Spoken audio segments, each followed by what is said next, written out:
definitely talk about them, but I think if I tell you a little bit about myself, you might be able to connect why do I do what I do. Right? So I'll start. I'm a single mother.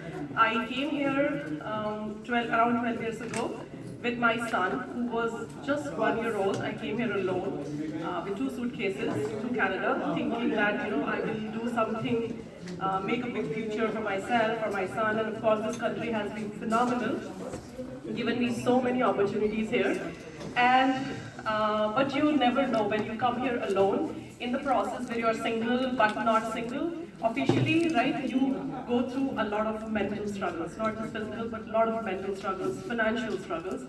I'm fortunate that I have a lot of friends here who I know for a very long time back from India, and the girl who is actually shooting right now, she's a very old friend. Still, we women keep so much to ourselves, and we feel so scared to share our stories, our pains with anybody else. Not even with our closest of friends, not even with our families, and we keep struggling alone, right? Because we feel that why to give trouble to somebody else? Why should I tell my parents that this is the trouble I'm going through? But in this process, we are the ones who suffer the most. We are the ones who hurt our own self.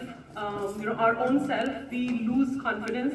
And I think I was going through a time that none of the closest of my friends did not know the kind of mental pressures I was under. I had to make sure that I have a special need child, so I knew that how difficult it was for the medical issues, for the physical issues, for my job, and managing everything alone was so difficult. Though I am fortunately in a good job, I'm in IT, so it wasn't that huge of a struggle financially, but still Canada doesn't let you become rich. So the more you earn, the more you pay taxes, and then COVID hit. And I think when COVID hit, that was a time when I knew that I cannot survive in a single salary. I cannot survive whatever I was earning from my IT job was like I was taking it from one hand and giving it back, paying my mortgage, paying my car, home, everything. So despite being in a good job, I was literally paycheck to paycheck. That word of paycheck to paycheck, I thought only belongs to people who are in low wages jobs or hourly jobs. But it wasn't true. Me as a full-time employee was literally paycheck to paycheck. And I was so scared that, God forbid anything happens to me, or if I stop earning, I have no cushion.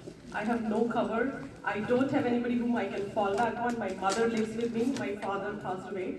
So I knew that, even I am not dependent on, I cannot be dependent on anybody else. So I had to figure the ways out. And that's where I started to look for opportunities online. So one quick question. How many of you use Instagram or YouTube or Facebook here? Just raise your hands. Everyone, right? How many of you, sorry?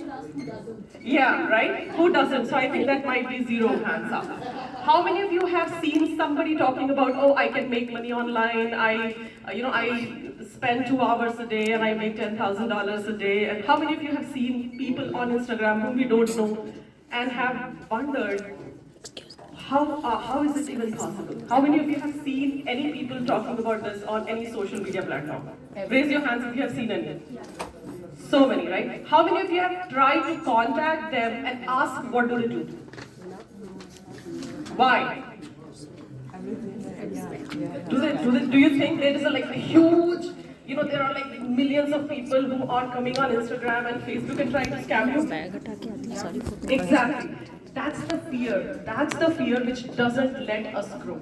And the moment I overcame that fear, that was the time when I started to grow.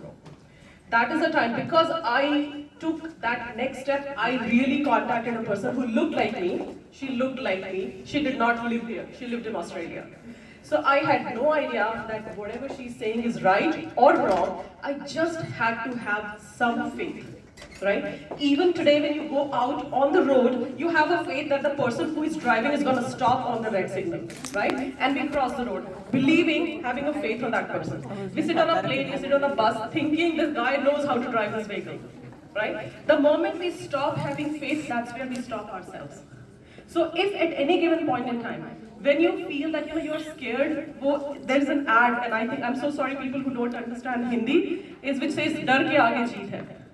It is so true that I did not understand it when I saw that Ola ad, but now I understand that the moment we overcome our fear of unknown, the fear of failure, or fear of not knowing what this is, when you take the next step and try to understand what it is, that is the time when you will really start to grow.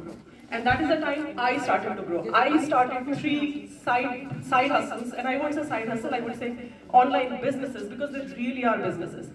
They started really small, and then I actually started to create as much income, at least 50% of the monthly income I was getting from my salary, just by spending my 2 to 3 hours and whatever time I could spend.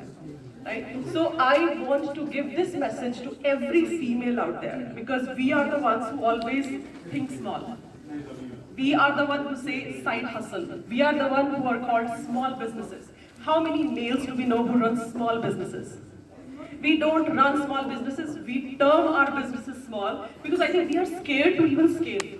We are scared that what if, whatever work I'm doing, how many business women here feel that if the work you are doing is enough to fill your 2, 3, 4, 10 hours is enough.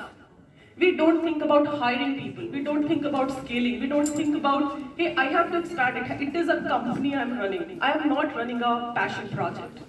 Right? So start to think big. Start to think that you can also do exactly the same thing with so many other females and so many other males are doing.